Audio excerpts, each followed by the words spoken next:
What's going on, everybody? I'm Jonathan Alexander, Texans beat writer with the Houston Chronicle, and we're here today joined by D'Amico Ryans. I appreciate you joining me. No, thanks for having me. Yeah, so we're here at the Greenbrier Hotel in West Virginia, which is a good change up from what we were experiencing a little bit before. A little cooler weather. Much cooler. Yeah, much cooler for sure. So, this is like the second year in a row that you all have taken a trip. Last year we went to Cleveland. What is it about these trips that you like for your team and what it could do kind of going into the season? The biggest thing about these trips is, one, just getting out of the rough elements of Houston with the heat, the humidity.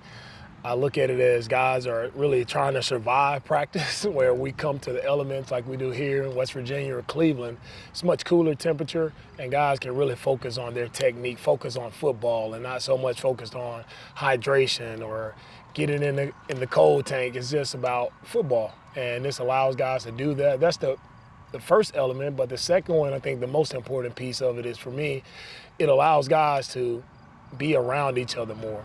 Like now, training camp is different. You get out probably about 6:30, 7 o'clock, and guys go their separate ways. Well, being here, being in a remote place, it allows guys to, they're gonna sit, they're gonna eat lunch a little bit longer, they're gonna eat dinner a little bit longer, they're gonna communicate and talk to each other because there's really nowhere for them to go, nothing to do, but it allows what I believe in, like true team bonding, true connection, getting to know each other on a deeper level outside of football, getting to know each other personally and get to know guys, what drives guys.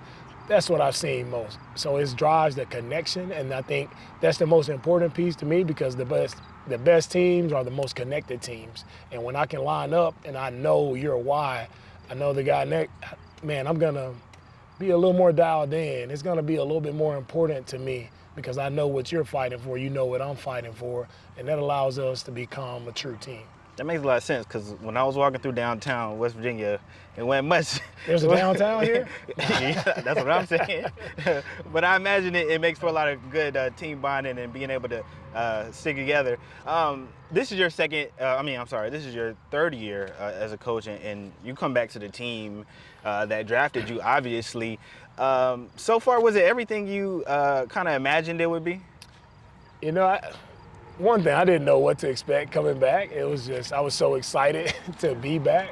It just doesn't happen. Like I couldn't ever have imagined a path in my career where I played for 10 years and first off to even get in coaching in the NFL and then to coach my former team is like, it's unbelievable. I have to really pinch myself at times like, man, wow, you're the head coach of the Texans. But it's the fans have been outstanding, the welcome, the reception. It's been, everything that I could imagine and even more. I mean, it's so much support, and it's one of the things that kind of drove me to be back. Like I wanted to reinstill that pride in the Houston Texans, make sure our Texan fans had a team that they were proud to represent, proud to support, proud to wear the apparel, and I see that around town. I feel the excitement from a lot of people, and that's happened very quickly. And now it's we got the support now. Can our team continue to grow together and soar to new heights? Absolutely. You're a man of faith, as I am, and I saw somewhere that you preached a sermon at 12 years old. I'm curious, do you remember what you spoke on, what your message was? Oh, I don't remember. I think that message was on faith, like Hebrews 11:1. I think it was just faith. But yeah, I remember you writing down everything. I had a couple pages of notebook paper, and it was more training, and that's what I really appreciate about my cousin at the time. My cousin Joe Catt, he was the minister at the time there, and he did a lot of training us as young boys. I had no idea like what that would lead to, and sometimes God creates a path for you. And little did I know at that time I was learning a lot of leadership training at such a young age, and I'm able to utilize some of that now in the role that I have. How does being a man of faith kind of influence you as a coach? As a coach, my faith is always first and foremost. So it starts with, I think, how you communicate with players. Like I'm not berating guys. I'm not cursing guys. I treat people how they want to be treated, right? And I'm treat guys with care, with love, and respect. and that comes from my background and my faith. Like, treat others how you want to be treated, right? Love everyone. That goes into my coaching staff, players, whoever you are. From me, you're gonna get that love and support, and that's where that starts for me. Yeah. Again, it's year 3, and every year resets.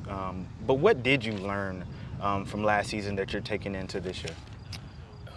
Really, just as we finished this season, like as we ended the playoff run, I mean, the thing that stood out to me, not so much just X's and O's and all, it's about being detailed. And whatever you do, like, it's come down to the little details, and it's not 20 plays.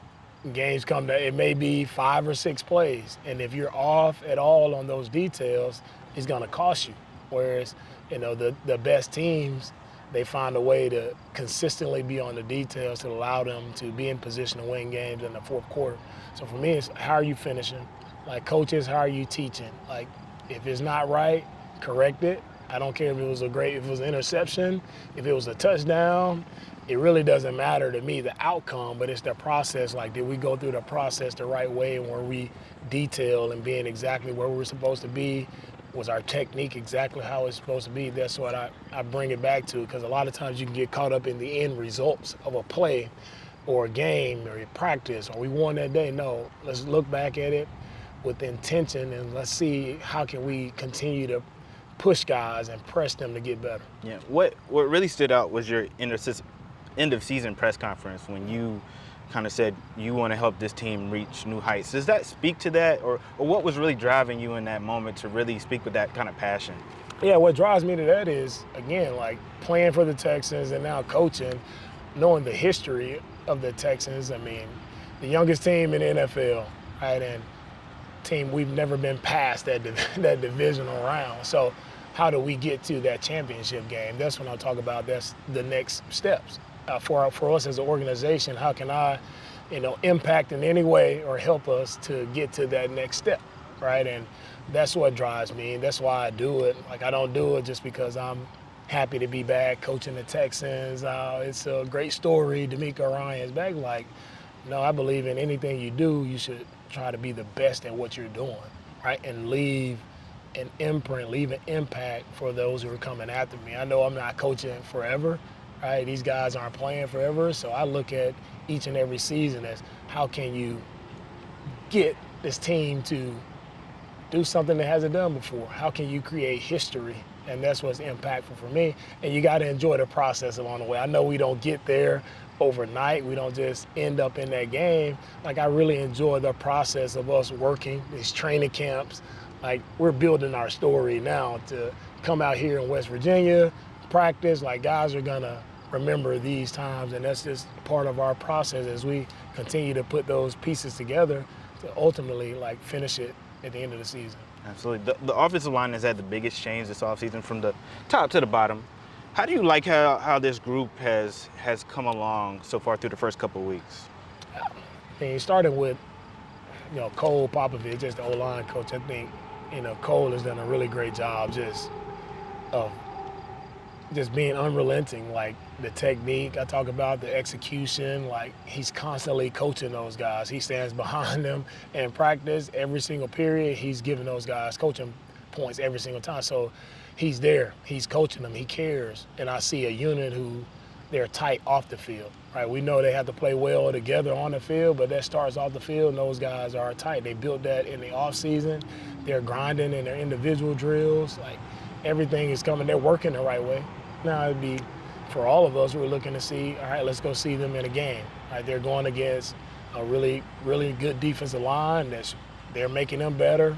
Our O-line is making our D-line better. So we're getting a lot of good training. We're helping each other get better. Now I'm excited to see how it looks in game.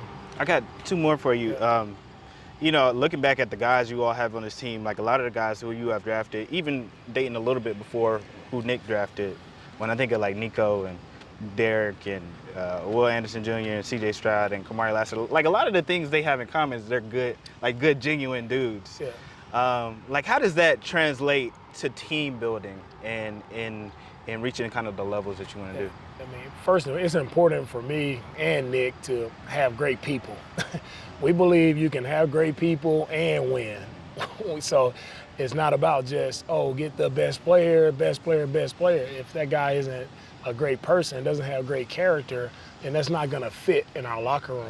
And so it starts there with the person, first and foremost. And we're lucky that all those guys are really good players too. But so you really knock it out of the park when you get guys like Will Anderson, Kamari Lassiter, who play with that edge. I mean, they're great players. They want to improve, and they're good dudes. And they great teammates, bring other guys along, and that's kind of been our formula, and it's worked for us. We got a really a lot of great dudes. I mean, Kalen, CJ, I can name them all, but they're all really good guys in the locker room. You want to be around these guys. These guys have great energy. And finally, I know you view your job as being a servant to others. The people under you, the people you coach for. What is like the one thing that you hope that this team kind of takes away from this season, from your coaches on to your players? I hope that our team, everybody in the organization, coaches, player, I hope everyone takes, first and foremost, our job is hard enough. And I hope that everyone takes that you can have joy in this job. You can still be a family man and do this job, right? And that's one thing that I hope they take. And then I hope they just take, when we come to the end of the season, I hope they can take away that, man, we created history in Houston. Like whoever becomes a part of this group, like if you can leave here and say, man, I was part of history in Houston when we did, like that's what I want everybody to take away. Absolutely. Right. Well, thanks for your time. I really appreciate it. All right, thank you. It's a pleasure.